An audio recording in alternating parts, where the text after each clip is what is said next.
Hello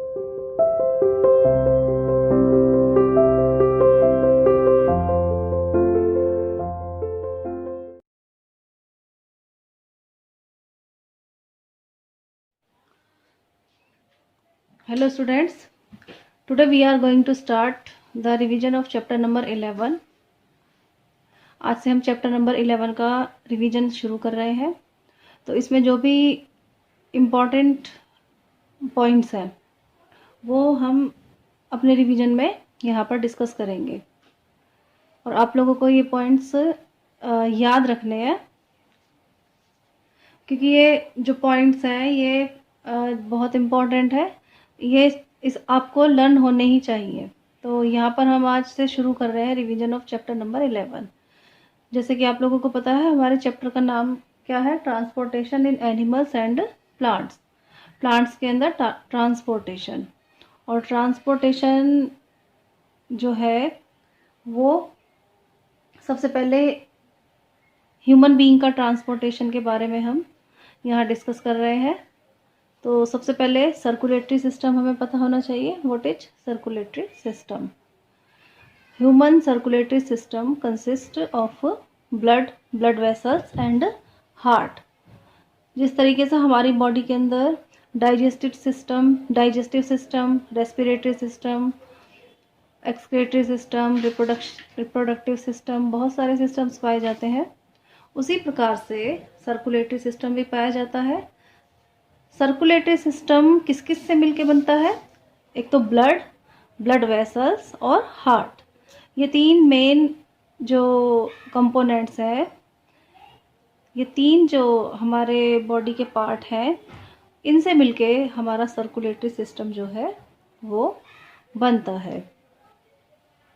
अच्छा, तो हम इसमें सबसे पहले ब्लड के बारे में यहाँ पर डिस्कस करेंगे कि हमारा ब्लड जो है वो कैसा होता है, किस किस से मिलके बना हुआ होता है, उसके क्या कंपोनेंट्स होते हैं। चलिए सबसे पहले ब्लड शुरू करते हैं। Blood is a red coloured fluid that flows in the blood vessels to each part of the body. Blood हमारी पूरी बॉडी के अंदर होता है और यह एक रेड कलर का फ्लूइड होता है, लिक्विड होता है, जो हमारी पूरी बॉडी के अंदर फ्लो करता है। किसके अंदर? ब्लड वेसल्स के अंदर। आप लोगों ने देखा होगा हमारा जो ब्लड है वो ब्लड वेसल्स के अंदर पाया जाता है। देखा नहीं होगा तो आप लोगों ने बहुत बार सुना होगा और आपको पता भी होगा। हमारी जो वेन्स होती हैं, नसें जो होती हैं, उनको ब्लड वेसल्स कहा जाता है, जिनके अंदर हमारा ब्लड जो है वो फ्लो करता है। आगे देखिए, एन एवरेज एडल्ट पर्सन, एक जो एडल्ट पर्सन होता है, average adult person has 4.5 to 5.5 litre of blood. एक जो एडल्ट पर्सन होता है उसके अंदर 4.5 से लेके 5.5 लीटर तक ब्लड जो है वो प्रेजेंट होता है। आगे देखिए next point, blood transports substance like digested food, oxygen, carbon dioxide, waste products from the body cell for removal from the body. देखो, हमारा जो ब्लड है वो कई प्रकार के सब्सटेंसेस को ट्रांसपोर्ट करता है। जैसे कि डाइजेस्टेड फूड है, डाइजेस्टेड फूड को पूरी बॉडी के अंदर ट्रांसपोर्ट करता है। ऑक्सीजन है, ऑक्सीजन को पूरी बॉडी के अंदर ट्रांसपोर्ट करता है, जहाँ हमारी बॉडी की सभी सेल्स को ऑक्सीजन की आवश्यकता होती है, ऑक्सीजन की ज़रूरत होती है। तो ऑक्सीजन अपने आप तो नहीं जाएगी, ब्लड के थ्रू ही जो है वो पूरी बॉडी के अंदर जाती है। अच्छा, नेक्स्ट है कार्बन डाइऑक्साइड। कार्बन डाइऑक्साइड भी हमारी बॉडी के अंदर, जब हमारा खाना, हमारा जो फूड है वो डाइजेस्ट हो जाता है, रेस्पिरेशन की प्रोसेस होती है, तो उसमें कार्बन डाइऑक्साइड बनती है। और ये कार्बन डाइऑक्साइड हमारी बॉडी के लिए हार्मफुल है, तो इसको भी बाहर निकालना ज़रूरी है। तो ये भी ब्लड के द्वारा ही ट्रांसपोर्ट की जाती है, यानी कि ब्लड ही इसको लेकर आता है हमारी सेल्स से, और कहाँ लेकर आता है, हमारे लंग्स के अंदर। और लंग्स क्या करते हैं, इस कार्बन डाइऑक्साइड को ब्रीदिंग के द्वारा बाहर निकाल देते हैं।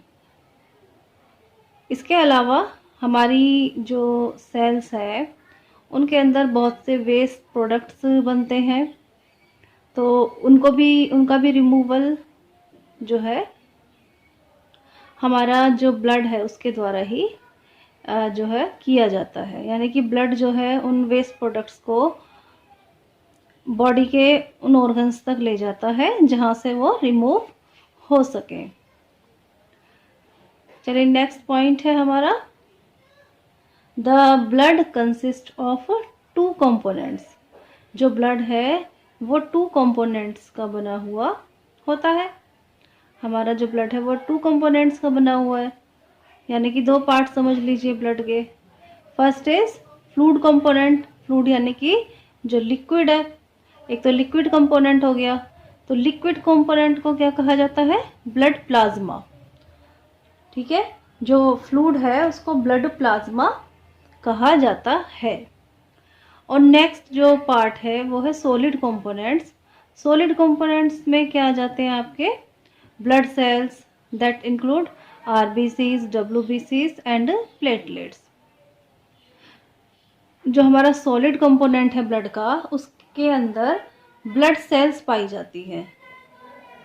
और ये ब्लड सेल्स भी 3 प्रकार की होती हैं, 3 टाइप्स की होती हैं। एक तो आरबीसीज यानी कि रेड ब्लड सेल्स, या फिर इनको एक नाम और दिया गया है, इरिथ्रोसाइट्स। सेकेंड इज डब्ल्यूबीसीज यानी कि वाइट ब्लड सेल्स, या फिर इनका एक नाम और होता है ल्यूकोसाइट्स। वाइट ब्लड सेल्स को ल्यूकोसाइट्स भी कहा जाता है। And third is platelets. देखिए ये जो प्लेटलेट्स हैं इनका भी एक नाम और होता है जो कि थ्रोम्बोसाइट्स। तो ये तीनों ब्लड सेल्स जो हैं और ब्लड प्लाज्मा, ये सारे कंपोनेंट्स मिलके हमारा जो है ब्लड का जो है निर्माण करते हैं। यानी कि हमारा ब्लड जो है blood plasma, WBC, RBCs and platelets से मिलके बना हुआ होता है। तो आज आप लोगों को ये सारे पॉइंट्स अच्छे से रिवाइज करने हैं, लर्न करने हैं।